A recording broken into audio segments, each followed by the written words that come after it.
Okay, let's get started. Good evening. Welcome to the Easton School Planning Committee meeting of Wednesday, March 16th, 2022. In keeping with an act relative to extending certain COVID-19 measures adopted during the state of emergency, as amended by Governor Baker on February 12th, 2022, this meeting will be conducted remotely over Zoom. Attendance by committee members will be remote, and remote attendance shall count towards quorum. The meeting will be broadcast live and recorded on ECAT.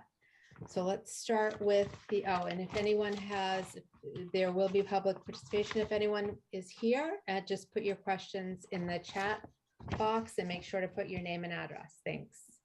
So let's start with the minutes of Wednesday, February 16th, 2022. Are there any comments or questions?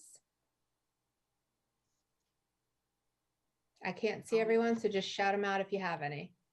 I'll make a motion to accept the minutes. This is Dottie. Thank you. Do I have a second? Cabral, second. Okay, we'll do a roll call vote. Martin? Yes. Cabral? Yes. Carlson? Yes. O'Neill? Yes. Cedarbaum? Yes. Weintraub? Yes. Vamosi? Mimosi's yes. Fulgenetti? Yes. Sobrai? Yes. And Wiseman is yes. Thank you very much. Okay, construction progress update. Walter? Good evening, everyone. We'll jump right to a quick construction progress update and construction photos. So on the left, the photo on the left, you'll see the satellite electrical closet getting patched in. That's on the second floor of E building, so the furthest west point on the building. On the right, you'll see one of the classrooms in E building. The two items that are covered right there are the diffusers for the classrooms. So that's what the air will be coming out of. Right now, they have their air quality protection on them, so no construction debris or dust gets in there. That's done on all the classrooms throughout the project once the ductwork and the registers and the grills and diffusers are installed. To protect them. It's actually a requirement in the spec, and then for lead as well. So that you'll see those throughout the building. Moving through again in E building, you'll see the cabinetry in the classrooms going in. On the bottom left and bottom right, you see the openings. That's for the full height sink and then the ADA accessible height sink. And then you see the upper cabinets being installed as well. On the right-hand side, so this is the entry at the gymnasium on the right, the kind of double door, and then on the left in the CMU wall is the entry at Stair Tower 1. That stair is the roof access point all the way up to the top of the roof, so it's a full walkout roof, easy to bring equipment up there, easy to bring filter changes up there, anything that needs to be done on the roof, as opposed to going up a roof ladder hatch. So a full walkout on that tower right there. Moving along, you see a picture of the north elevation of E building. You see the first pieces of the phenolic wood going up. That paneling's on the top. It does transition down to a different, if you remember, we have three. We have fiber cement panels, the phenolic wood, and Don, what's the other third one? Sorry. There's stone, there's phenolic, and then there's fiber cement. Thank you. Thank you. You're welcome. On the right-hand side, you can see the HVAC lines that are insulated moving through the building. It takes place throughout the entire building, moving through an E building. On the left, you see a kind of a general typical classroom, the above ceiling. So this is a photo of the ceiling grid being installed. You can see all the mechanicals above, fire protection, electrical, HVAC, plumbing. Moving on the right, you can see a kind of a picture of all of the E building north elevation again. You can see the air vapor barrier around the windows.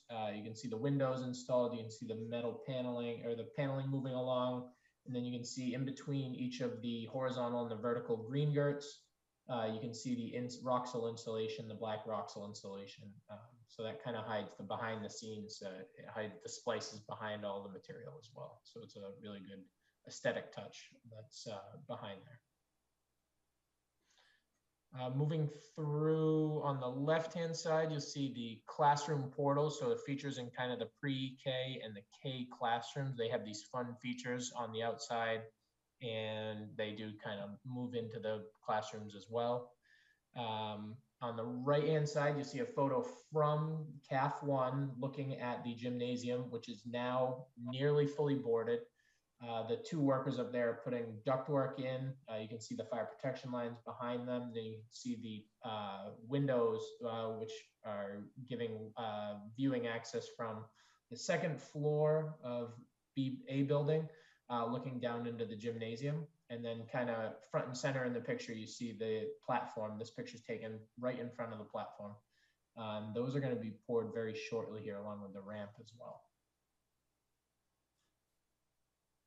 Kind of a site comparison. You can see the AVB has been added at the C building, second floor.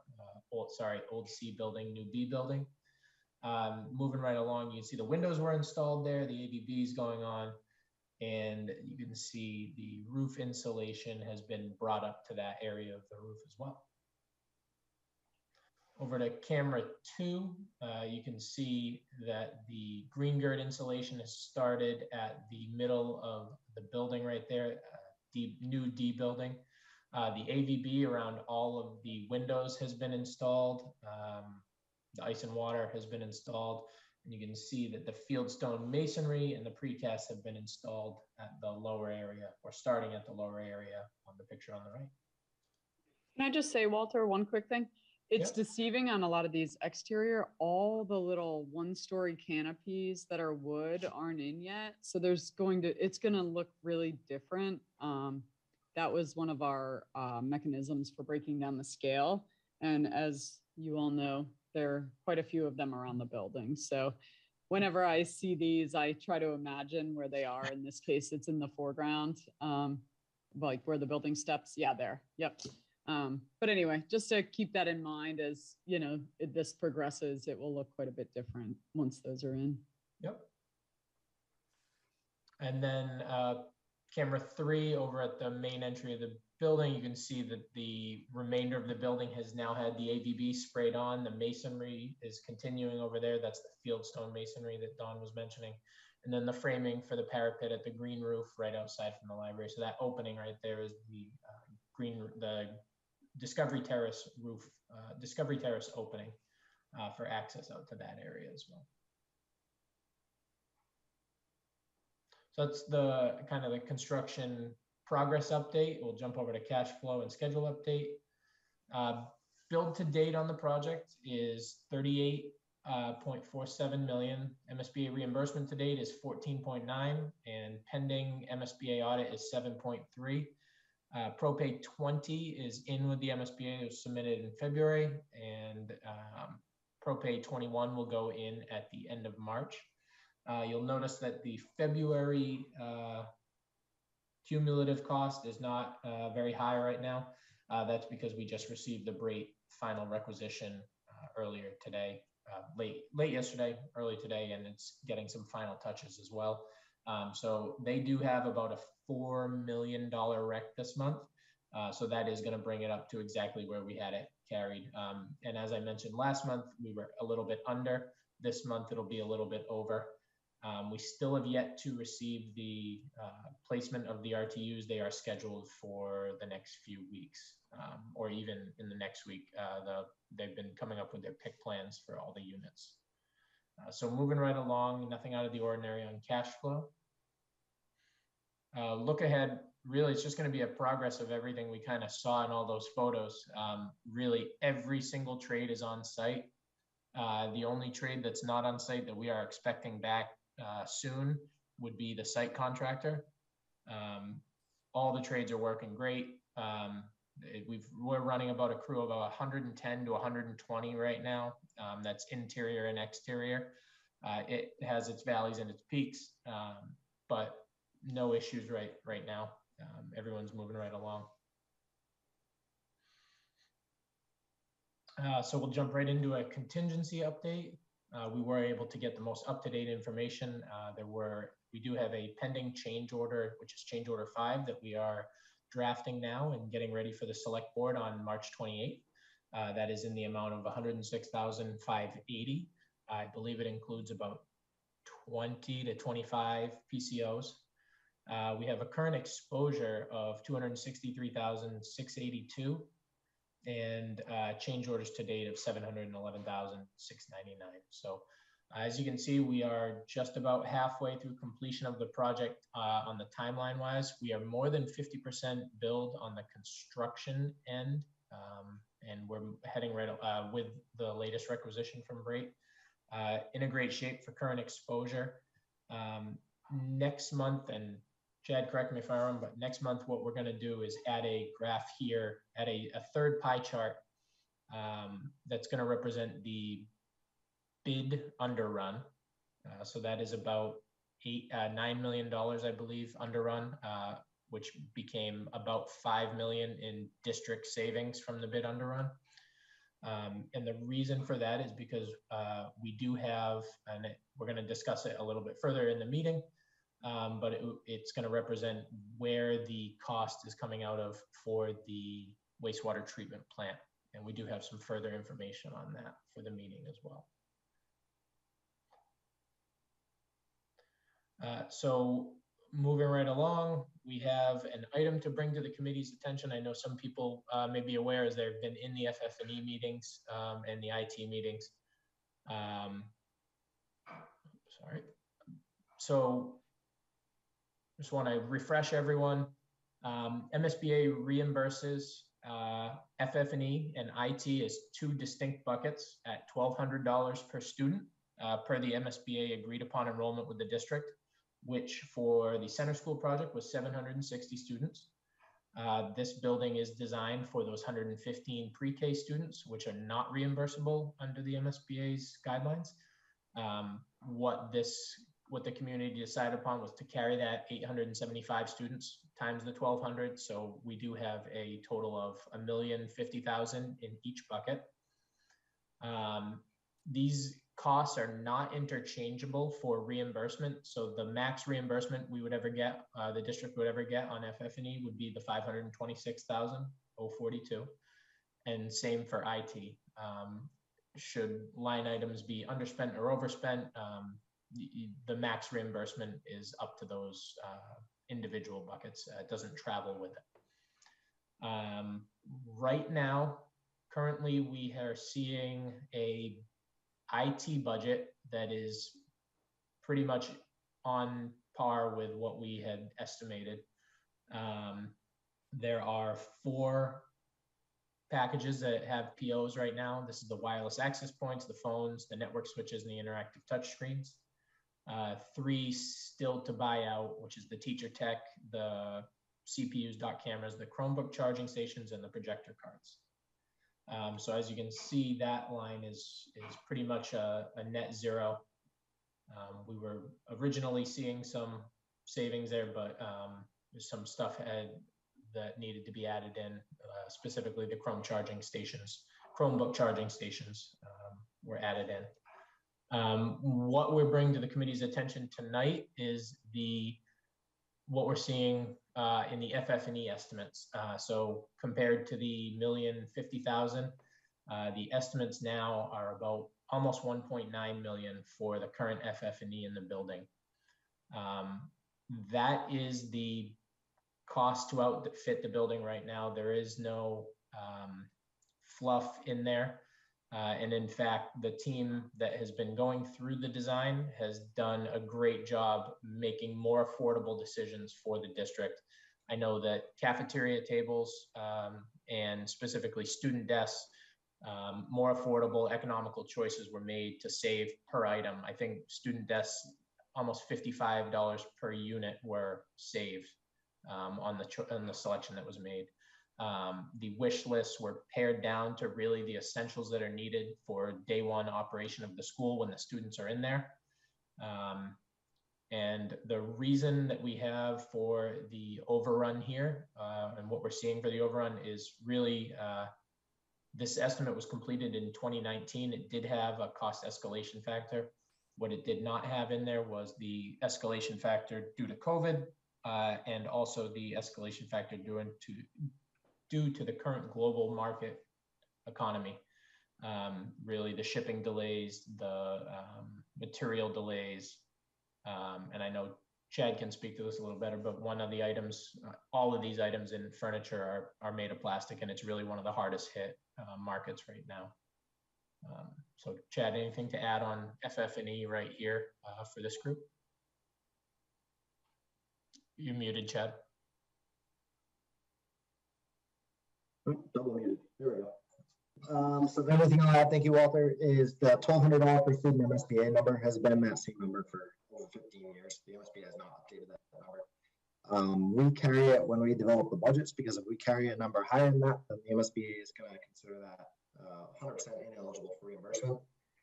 So it's not uncommon to overrun the FF&E line and a slight underrun on the IT line. That's consistent across all these projects. Easton's not unique, and this is just a little bit worse this time because of the material shortages, supply chain issues. What we do in anticipation of this overrun is we take those funds that would otherwise be allocated to this FF&E line item, and we put them to the soft cost contingency. So in Easton's case, there's a soft cost contingency of $2.16 million.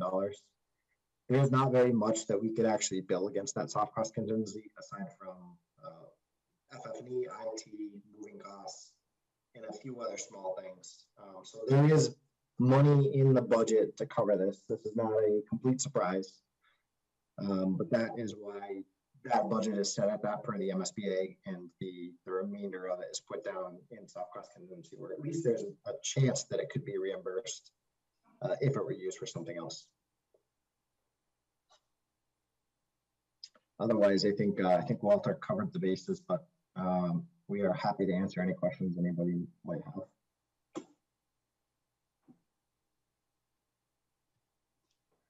If anyone has any questions, just shout out. Are we It's the time- expecting, are we expecting to see any other supply chain issues that might impact that soft contingency if we're going to be putting almost about a third of it into the FF&E?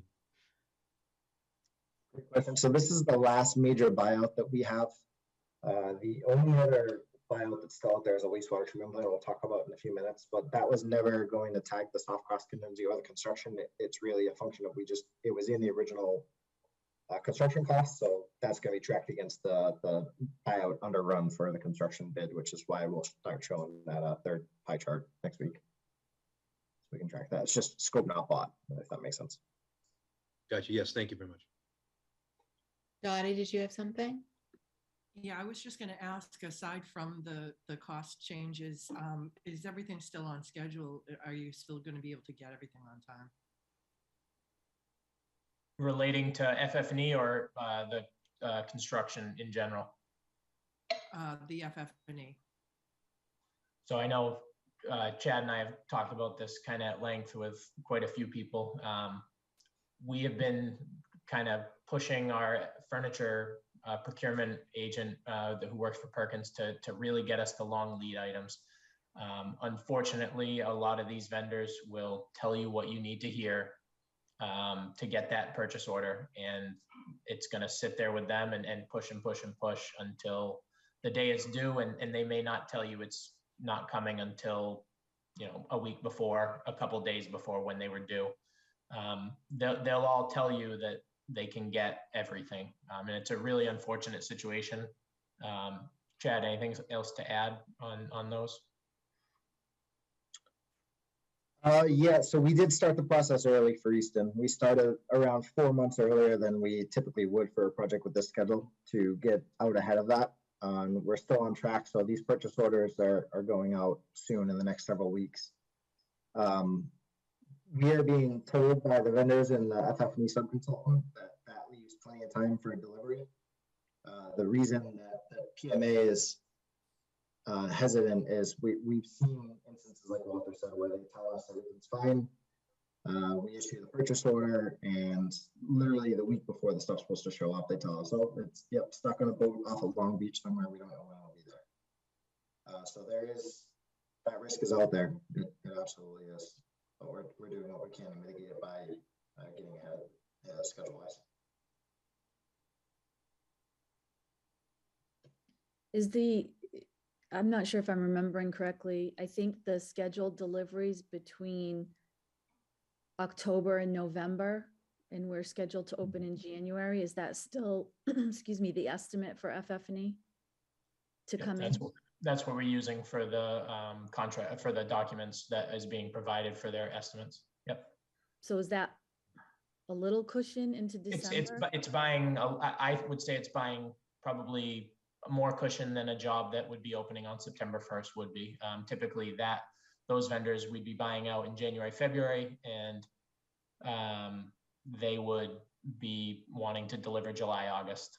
So it's buying probably about an extra month of cushion on their end. Okay, thanks.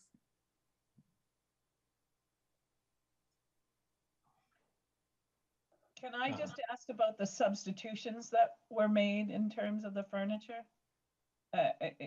How much impact is it to the quality of?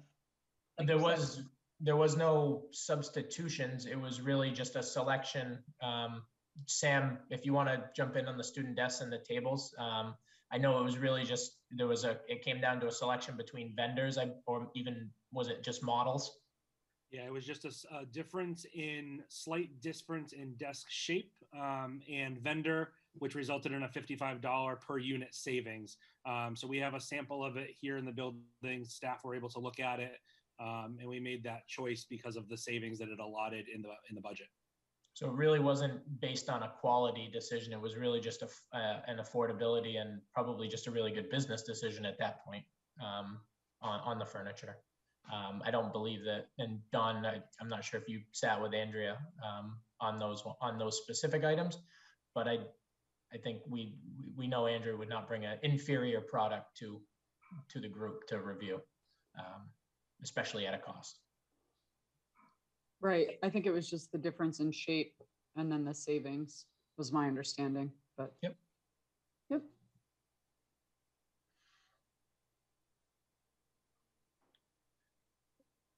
Anyone else?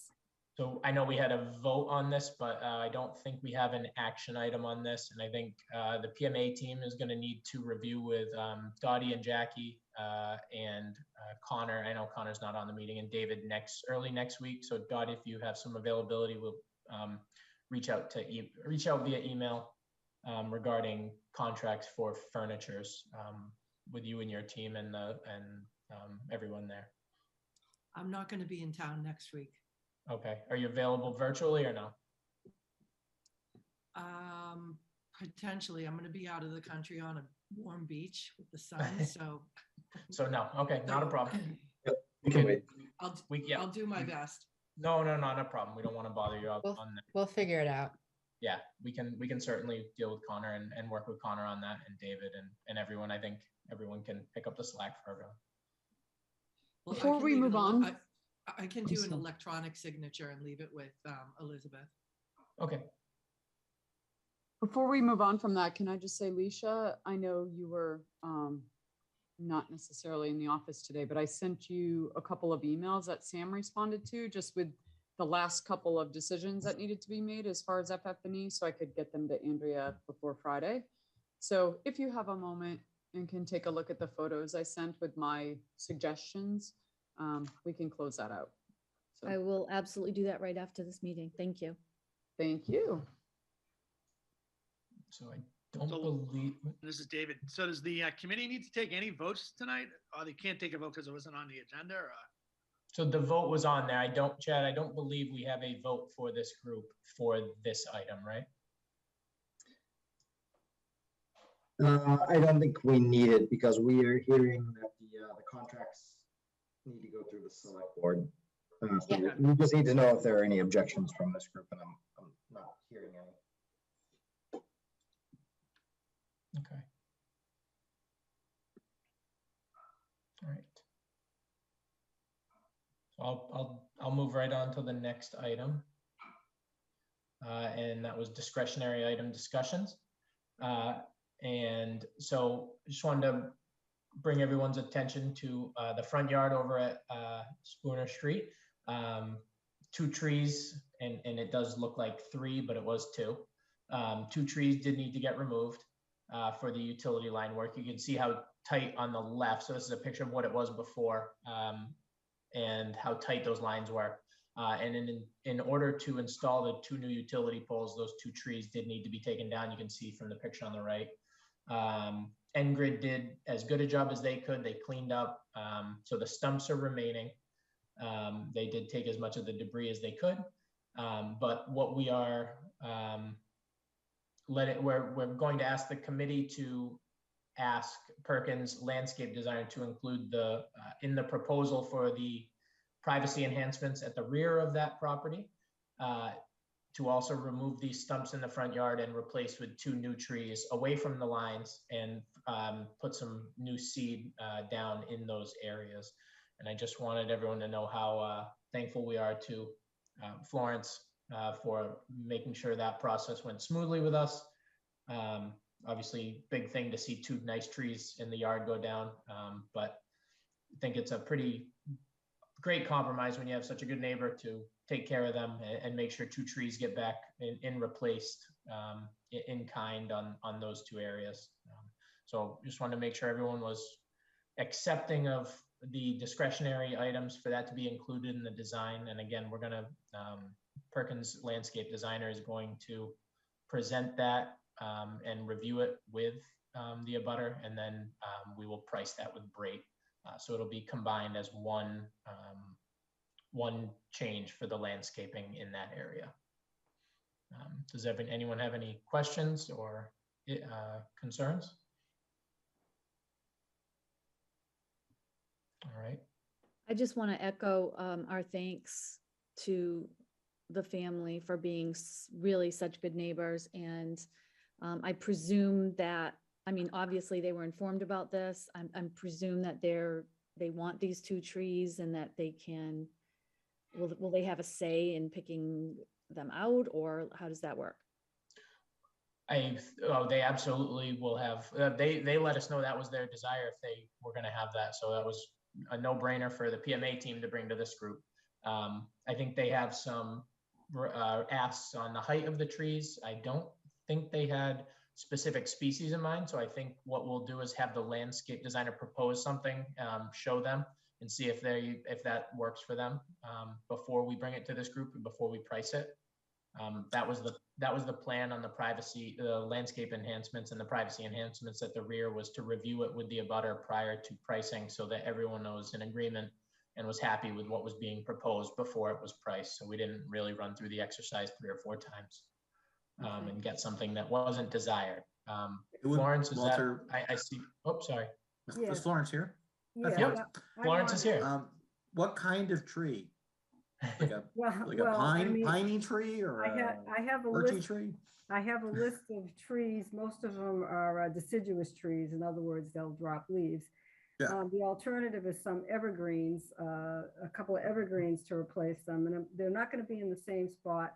And I want something, if it's an evergreen, that can be kept at a 25, no higher than a 25 foot, according to the requirements, not requirements, but what National Grid had to say about the height of trees that go by lines, which is usually up to about 35 feet for the size poles that are out there.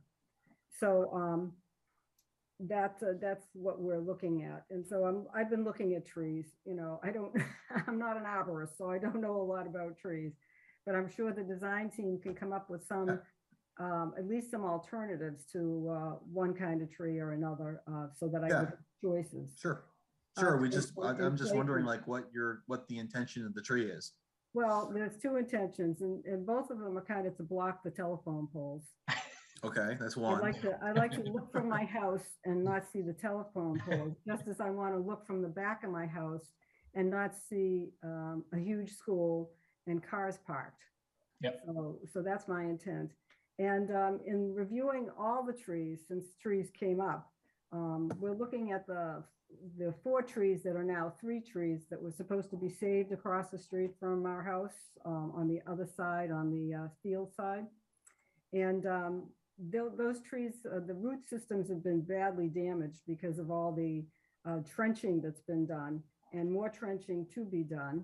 And the boulders are on it. It's piled high. The roots are suffocating as it is. And the crowns are, the tree itself has a lot of dead wood. The crowns are small. So I don't think that there's enough strength in those trees that they'll stay up once the mound comes down and the wind blows from the northwest. I think those trees could put a lot of people and property in jeopardy.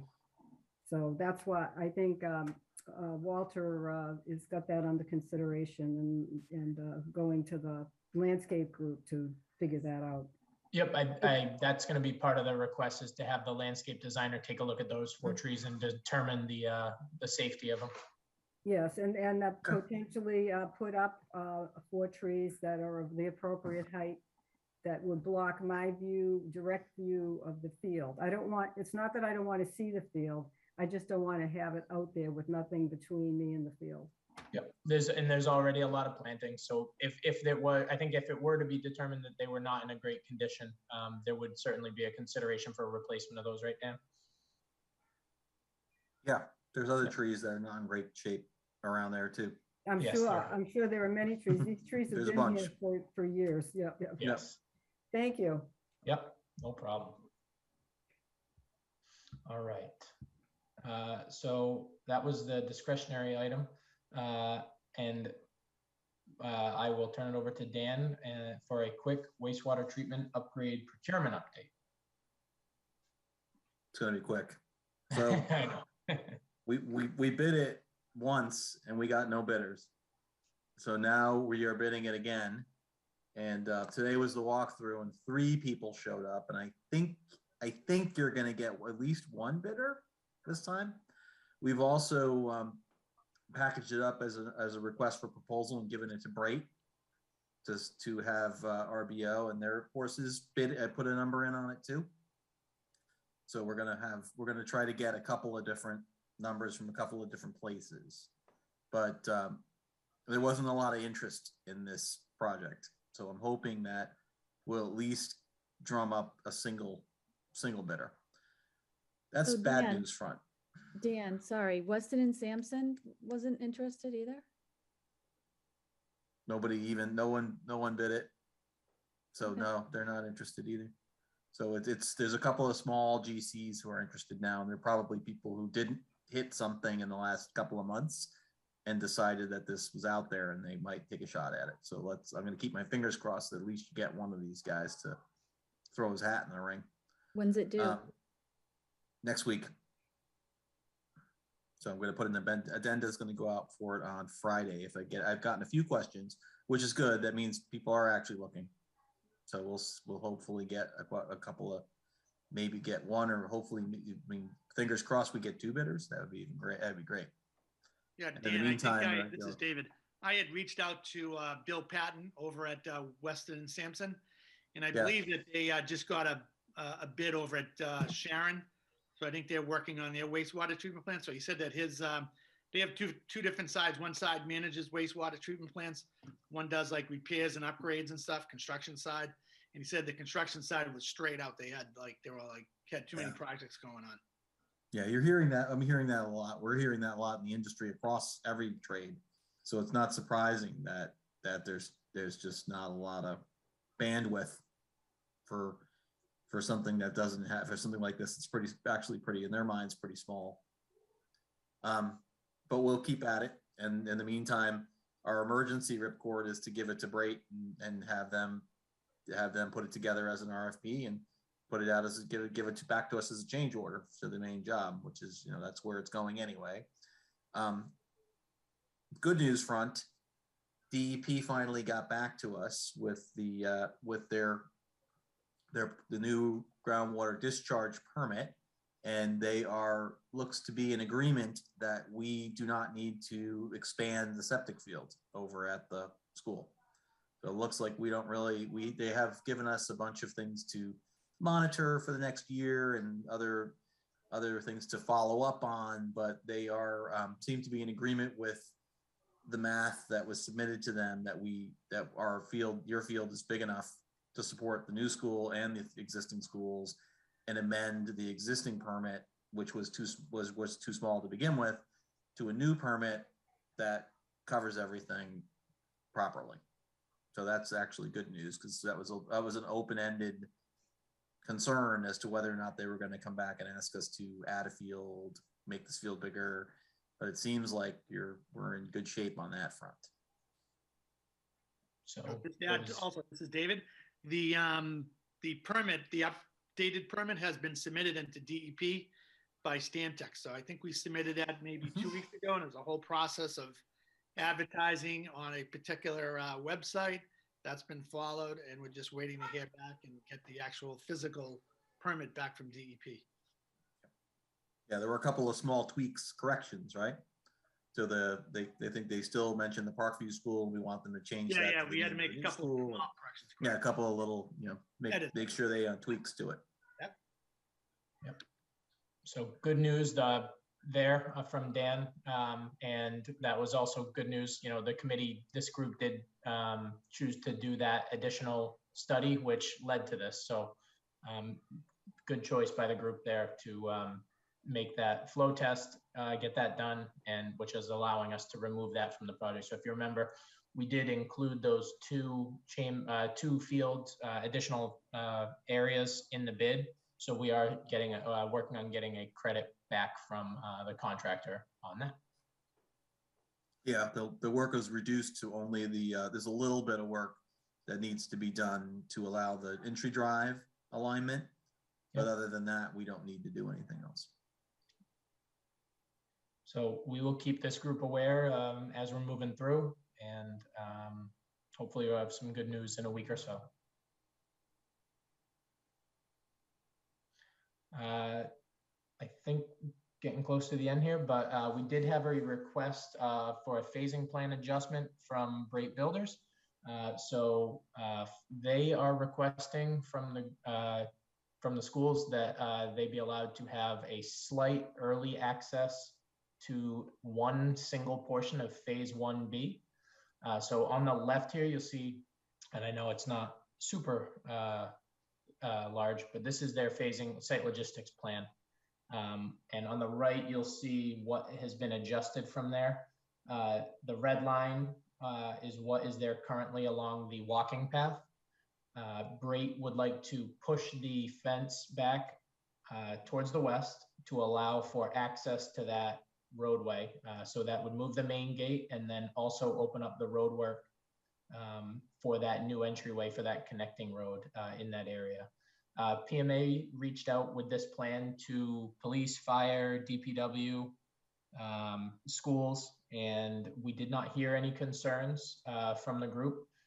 We saw this as a pretty good compromise from the Brate team to get early access on here. So it's quite a big retaining wall that needs to go in and get put in. And the roadway needs to get constructed. This would be taking place, I believe, starting over April vacation. Is that right, Len?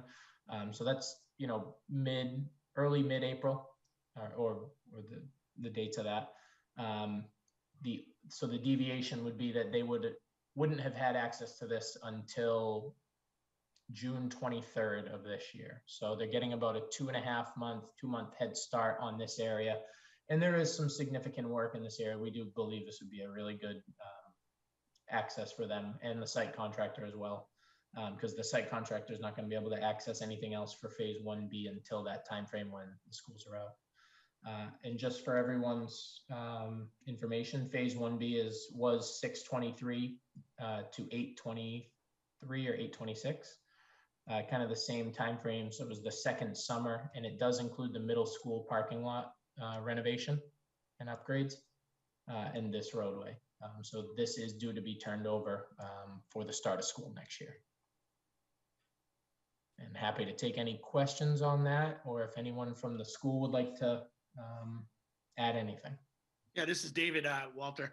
Just so everybody knows, I notified the three schools or 4 schools that would be affected by taking over or starting the work a little bit early on the path. So they're going to notify the students. There are some students that utilize the path to cross into the Richardson Olmsted School and the middle school, Parkview School.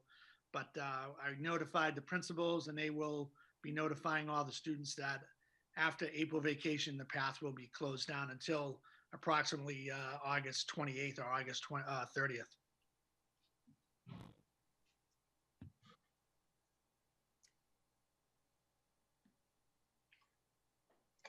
Are there, I'm just sorry, I just want to, there's no other like impacts in terms of traffic or, anything else we need to be concerned about with this? No, the only people who are going to be accessing from the roadway right there would be the site contractors that are going to be doing the work. So they'd be doing the work anyway, Okay. right there.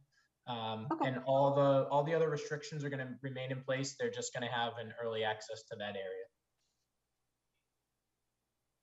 Walter, you made reference to the middle school parking lot. Is that scheduled to be worked on this summer? Yep. The summer of 22? I just want to pull that up, but I believe. Okay, I thought it was 23. That's great. And it obviously has to be done in the summer, so that would be perfect. I just want to make sure I'm not incorrect on that. I want to pull that up. Yeah, Alicia's correct. 23? Yeah, I read the wrong number. Summer 22, you're right, I'm sorry. So summer 2022, and then they have until April of 2023 to be 100% complete. Okay, but it's usable, right? 100% complete Yeah. means what, like Available. Yep. plantings and stuff? Yeah, plantings, abatement, demolition of the existing building, but the parking lot work is all summer months, so from June until the end of August. I'm sorry, I didn't hear you. From June to the end of August, the parking lot will be closed? It will be limited access this summer, and then come end of August, you'll be able to take it back over. Okay, got it. I'm going Thank to you. zoom in here so everyone can So see. David, we just have to make note that that parking lot will be offline and minimal use of the building unless they're going to be parking over at RO or something. Yeah, we'll have to talk about that. Yep, so it is scheduled for this summer, just so everyone sees. You can see phase 1B right here, middle school parking lot improvements. And that is due to be turned back over by 8/26. That is very close to the beginning.